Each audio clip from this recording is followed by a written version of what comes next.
Elohim TV ప్రేక్షకులందరికీ నా హృదయపూర్వక వందనాలు చెల్లించుకుంటున్నాను.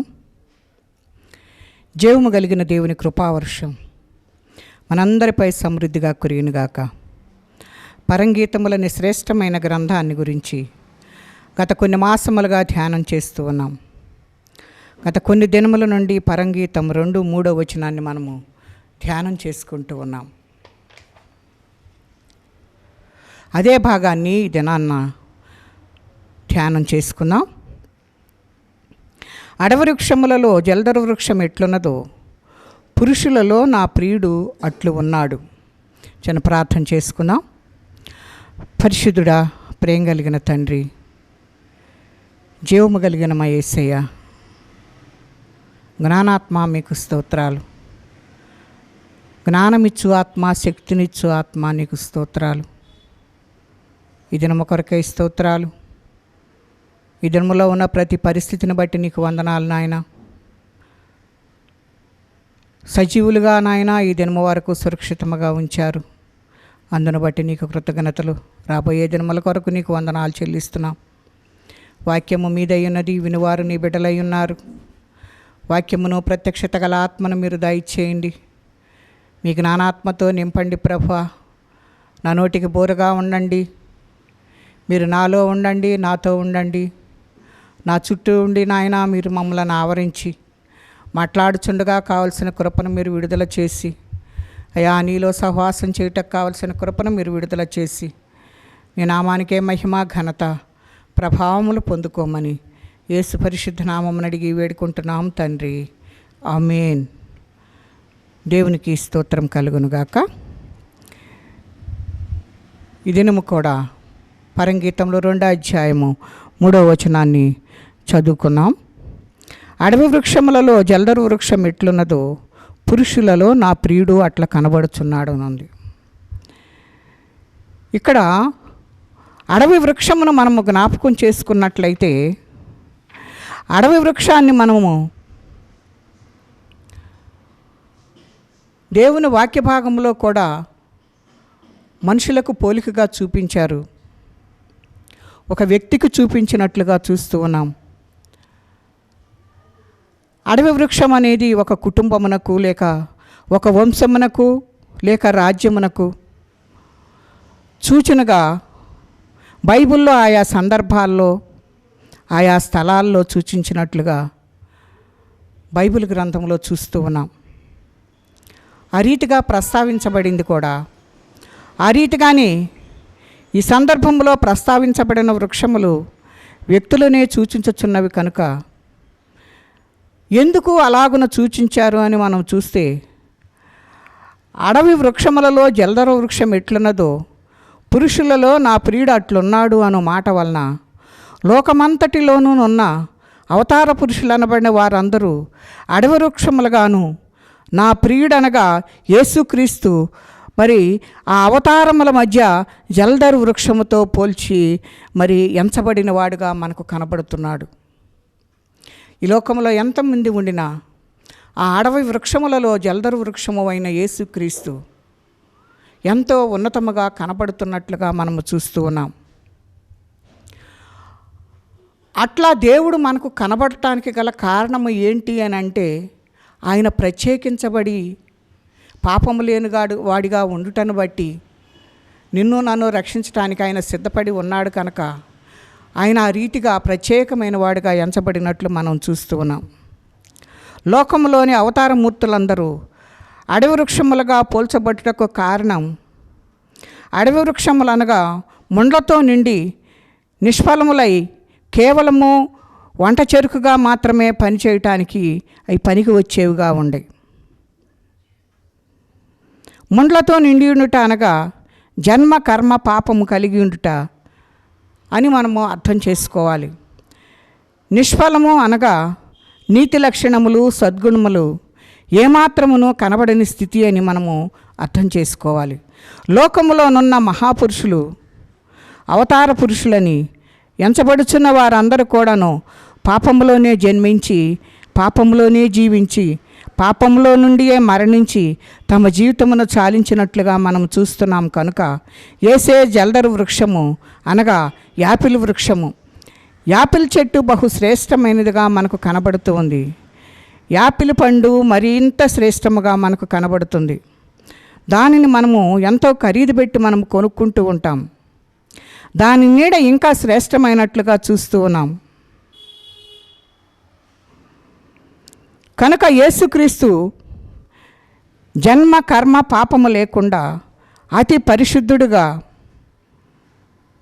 కన్య మరియ గర్భమున జన్మించి నిరంతరము జీవించుచున్నందున ఆయన జలధర వృక్షముగా పోల్చబోటకు బైబిల్ గ్రంథములో సత్యముగా వ్రాయబడినట్లుగా మనము చూస్తూ ఉన్నాం.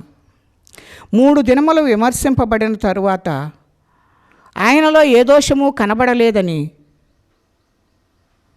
ముమ్మారు పిలాతు గవర్నర్గా ఉన్నప్పుడు ఆయన ద్వారా సాక్ష్యం పొంది పరిశుద్ధుడిగా మనకు కనబడుతూ ఉన్నాడు. నీవు దేవుని పరిశుద్ధుడవని శత్రువులకు దెయ్యముల వలన సాక్ష్యము పొందినవాడుగా మనకు కనబడుతూ ఉన్నాడు. తుదకు తానే మహాజన సమూహం సమక్షంలో తన పరిశుద్ధతను గూర్చి సవాలు చేసిన వాడిగా మనకు కనబడుతూ ఉన్నాడు. నాయందు పాపమన్నది మీలో ఎవడు స్థాపించును అని మరి అంతమంది జనసమూహం మధ్య సవాలు చేస్తున్నాడు. ఇదే జలధర వృక్షం యొక్క సవాలు. ఆ జలధర వృక్షం ఎవరంటే ప్రభు అయిన యేసుక్రీస్తు కనుక ఆయన సవాల్ చేస్తున్నాడు. నాలో పాపం ఉందని ఎవరైనా మీరు నిరూపించగలరా అని సవాలు చేస్తున్నట్లుగా మనము చూస్తూ ఉన్నాం. పాపము లేనివాడు, పాపియే కానివాడు క్రీస్తు తప్ప లోకములో ఏ చరిత్రలో కూడా మరి ఎవరైనా ఉన్నట్లు ఎవరైనా రుజువు చేయగలరా అని మనము ఈ బైబిల్ గ్రంథం ద్వారా మనము జ్ఞాపకం చేసుకోవాలి. అలాంటి పరిస్థితి ఏది కూడా ఉండదు అని మనము జాగ్రత్తగా రుజువు చేయటానికి మనము బైబిల్ అంతటిని కూడా మనము జాగ్రత్తగా చదివి ఎవరైనా అలాంటి మాటలు మాట్లాడినప్పుడు మనము జాగ్రత్తగా దానికి జవాబు చెప్పేవారిగా మనము ఉండాలి అని చెప్పేసి దేవుని యొక్క వాక్యము మనకు హెచ్చరిక చేస్తున్నట్లుగా మనము చూస్తూ ఉన్నాం. పాపములో పుట్టి పాపములో జీవించిన వాడు పాపిని రక్షింపలేడు కనుక పాపరహితుడిగా ఆయన ఉండి పాపులమైన మనలను రక్షించటానికి ఆయన ఈ లోకానికి వచ్చినట్లుగా మనము చూస్తూ ఉన్నాం. గుడ్డివారితో నడిచి వెళితే గుంటలో పడతారు కనుక అది మట్టి లేని గొయ్యి కనుక అది పాతాళము లేక నరకముగా మనకు సూచించుతున్నట్లుగా చూస్తూ ఉన్నాం. ఆ గుంటలో పడకుండా ఆ నరకంలోనికి వెళ్లకుండా యేసయ్య ఒక్కడు మాత్రమే నిన్ను రక్షించడానికి సమర్థుడైన వాడుగా మనకు కనబడుతూ ఉన్నాడు. యేసయ్య ఒక్కడే నిన్ను ఆ నరకము నుండి తప్పించగలడు. ఎందుకు అనంటే ఆయన పరలోకంలో నుండి భూలోకానికి వచ్చాడు. మనం ఈ లోకంలో ఉండి పరలోకమునకు వెళ్ళాలి అంటే మనకు మార్గం తెలియదు. ఆయన ఆ మార్గాన్ని మనకు వేసి ఈ లోకానికి వచ్చాడు కనుక ఆ వచ్చిన వ్యక్తి ఇక్కడే ఉండలేదు, మరలా పరలోకానికి ఎక్కి వెళ్ళినట్లుగా మనం చూస్తూ ఉన్నాం. ఆ ఎక్కి వెళ్ళిన ఆ మార్గంలో గుండా నువ్వు రావాలి అంటే నీ జీవితాన్ని చాలా పరిశుద్ధంగా ఉంచుకోవాలి. ఆ మార్గంలోనికి వచ్చేవారు అది ఇరుకు మార్గంగా మనకు కనబడుతుంది. ఇరుకు మార్గమున ప్రవేశించడానికి ప్రయాసపడుడి అంటున్నాడు మత్తయి సువార్తలో. కనుక మనం జ్ఞాపకం చేసుకుంటే ఆ ఇరుకైన మార్గంలోనికి వెళ్ళరు, కానీ విశాలమైన మార్గమును చూసి పరుగులెడుతూ ఉంటారు. ఆ విశాలమైన మార్గమే నరకంగా మనకు కనబడుతుంది. పరలోకంలోనికి వెళ్ళాలంటే ఆ ఇరుకు అంటే ఇరుకైన మార్గం అని కాదు, కానీ ఆ ఇరుకులు అనేవి ఏంటి అని అంటే మనము ఈ లోకంలో ఉన్నంతకాలము జాగ్రత్తగా జీవించటానికి అనువైనవి. ఆ మార్గంలో వెళ్ళిన వారు పరలోక రాజ్యం మనకు వారసులు అవుతారు. విశాలమైన మార్గంలోనికి వెళ్ళేవారు నరకపాత్రులు అవుతారు. కనుక మనము జ్ఞాపకం చేసుకోవాల్సింది ఏంటి అని అంటే ఇరుకు మార్గమున ప్రవేశించుటకు మనము ప్రయాసపడేవారిగా మనము చూడాలి. అందుకే ఆయన అంటున్నాడు కదా, నేనే మార్గము, నేనే సత్యము, నేనే జీవమునై ఉన్నానంటున్నాడు. పరలోకం వెళ్ళటానికి మనకు మార్గం తెలియదండి. పరలోకము నుండి వచ్చిన వ్యక్తి ఏదైనా మనం ఒక ఊరు వెళ్ళాలి అనుకోండి, ఆ ఊరు వెళ్ళే మార్గం తెలిసిన వ్యక్తులను మనం అడుగుతాం, ఎలా వెళ్ళాలి, ఎట్లా వెళ్ళాలి, ఏ బస్సు ఎక్కాలి అని. ప్రభు అయిన యేసుక్రీస్తు వారు ఆ పరలోకము నుండి భూలోకానికి వచ్చారు కనుక ఆయనకు మార్గము వచ్చిన ఆయన పైకి వెళ్తున్నాడు కనుక ఆయనకు మార్గం తెలుసు, ఎటు నుంచి ఎటు వెళ్ళాలో.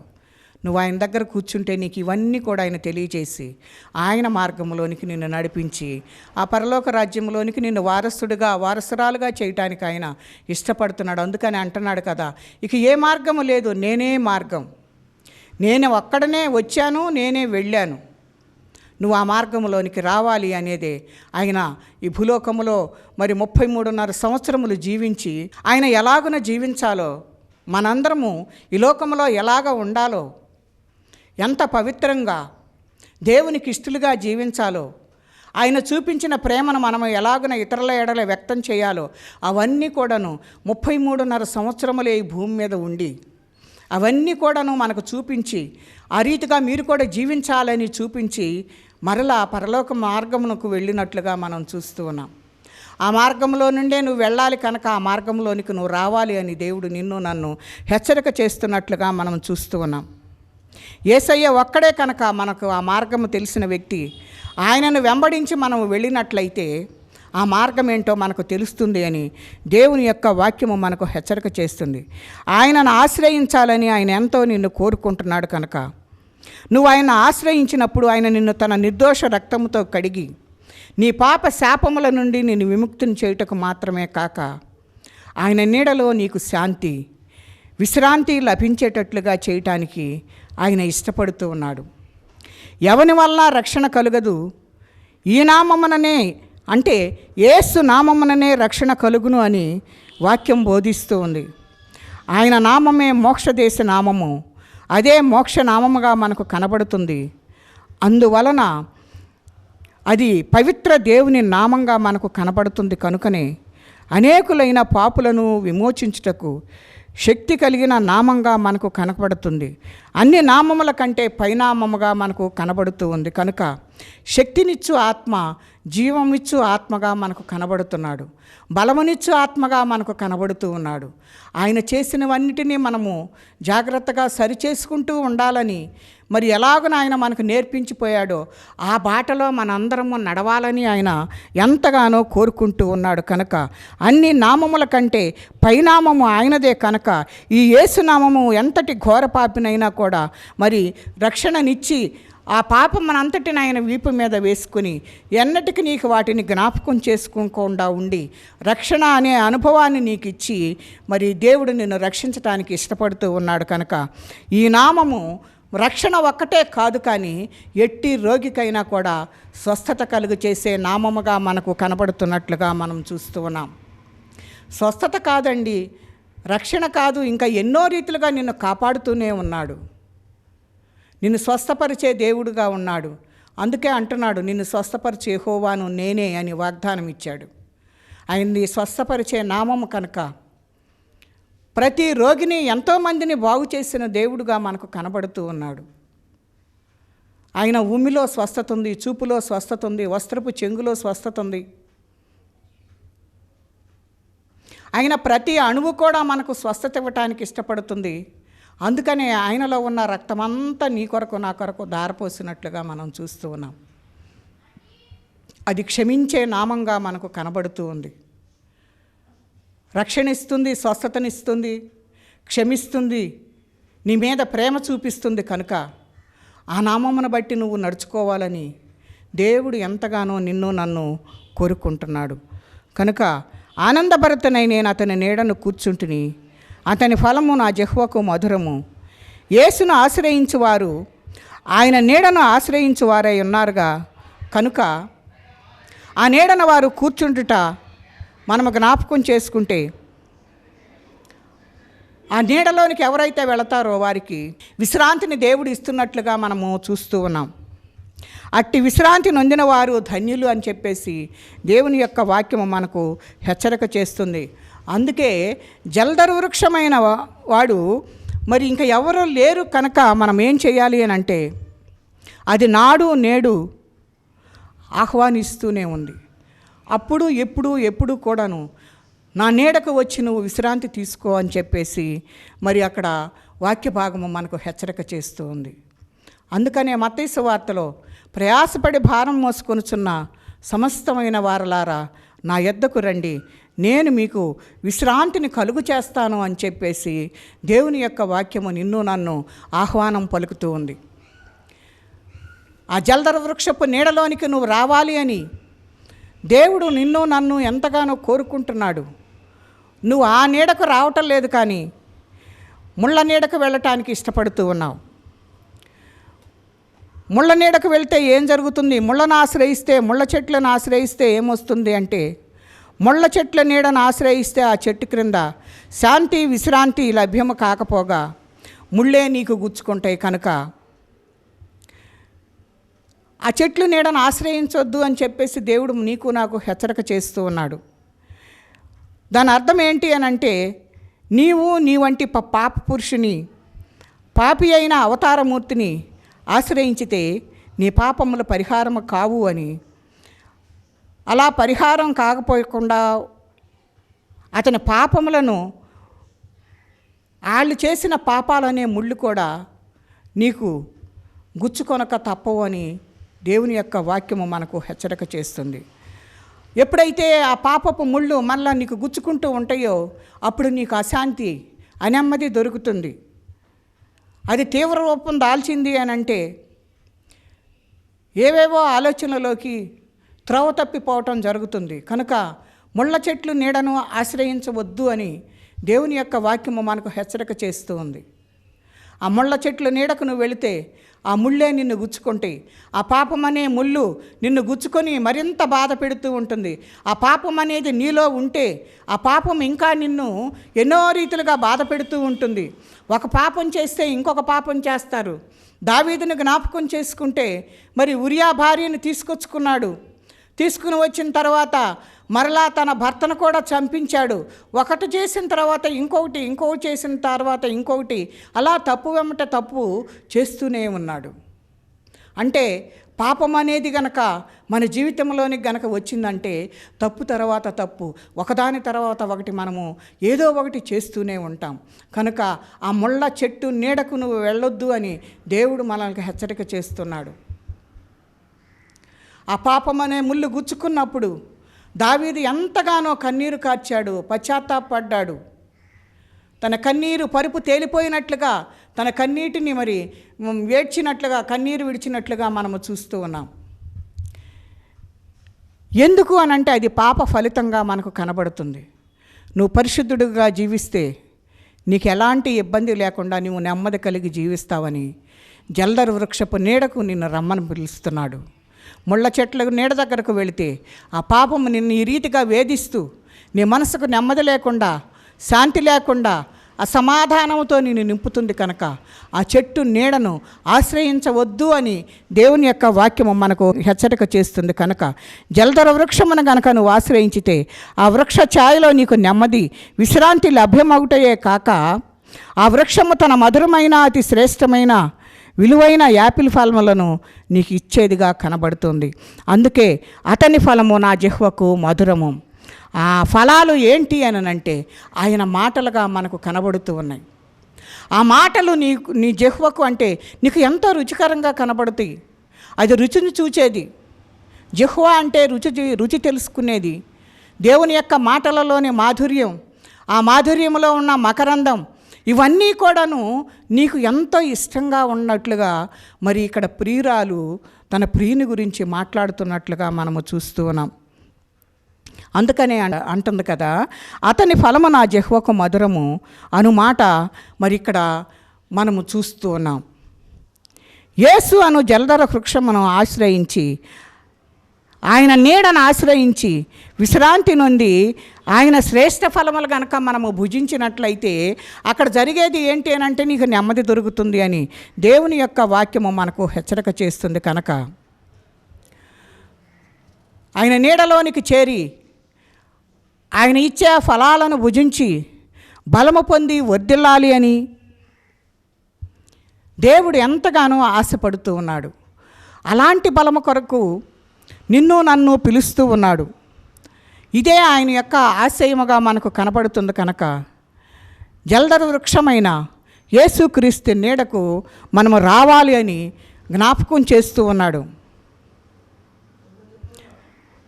జల్దర వృక్షమైన యేసుక్రీస్తు నీడకు మరి పేరు అని గుర్తుగా మనకు చూస్తూ ఉన్నాం. జల్దర వృక్షమే నీడకు మరి ఒక పేరుగా పెట్టబడినట్లుగా మనం చూస్తూ ఉన్నాం. ఆయన నీడే మనకు ఆశ్రయము, ఆయన దగ్గరే మనకు ఆశ్రయంగా మనకు కనబడుతూ ఉంది. కనుక సర్వశక్తిని నీడ, మహోన్నతిని చాటున నివసించువాడు సర్వశక్తిని నీడను విశ్రమించువాడిగా మనకు కనబడుతూ ఉంది. సన్నిధి నీడ కూడా మనకు కనబడుతూ ఉంది. మనుషులు ఎంతోమంది కపటోపాయములు వారి యందు ఎన్నెన్నో కనబడుతూ ఉంటాయి. కానీ దేవుని సన్నిధి చాటున మనము దాగి ఉండినట్లయితే దేవుడు నిన్ను నన్ను కూడా జాగ్రత్తగా కాపాడటానికి ఇష్టపడుతూ ఉన్నాడు. కనుక అందుకే ప్రియురాలు అంటుంది ప్రియుణ్ణి, ఆనందభరితనై అతని నీడను కూర్చుంటుని, అతని ఫలము నా జిహ్వకు మధురము అని.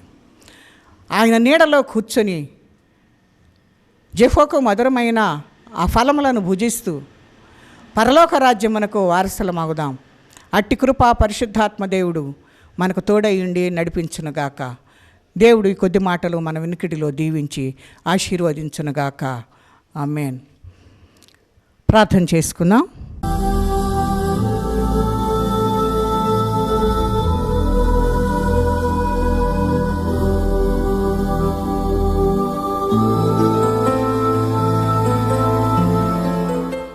పరిశుద్ధుడా, ప్రేమ కలిగిన తండ్రి, నీకు వందనాలు. నీ మాటలు మా జిహ్వకు ఎంతో రుచికరంగా ఉంటున్నాయి నాయన.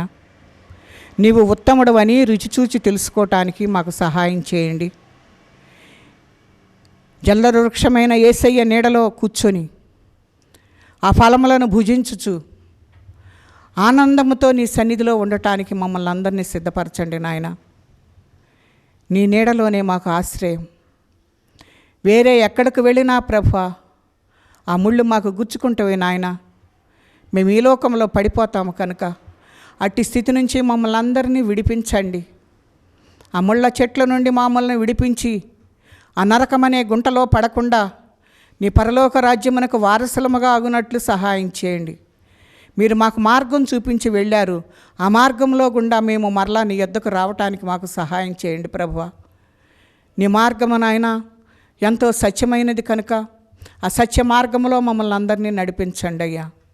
నీ మధుర ఫలములు మేము భుజించువారిగా, నీతో సహవాసము చేయువారిగా మమ్మల్ని అందరినీ సిద్ధపరచండి. ఆ సంతోషమును, ఆనందమును, ఆ ఫలభరితమైన జీవితమును అయ్యా మీ నీడలో కూర్చుని ఆ ఫలములు భుజిస్తూ అయ్యా నా తండ్రి మా భారం అంతటిని పెట్టి మేము విశ్రాంతి తీసుకుంటూ నీలో ఆనందించుటకు కావలసిన కృపను మీరు మాకు దయచేసి నీ నామానికే మహిమ, ఘనత, ప్రభావములు పొందుకోమని యేసు పరిశుద్ధ నామమును అడిగి వేడుకుంటున్నాం తండ్రి. ఆమేన్.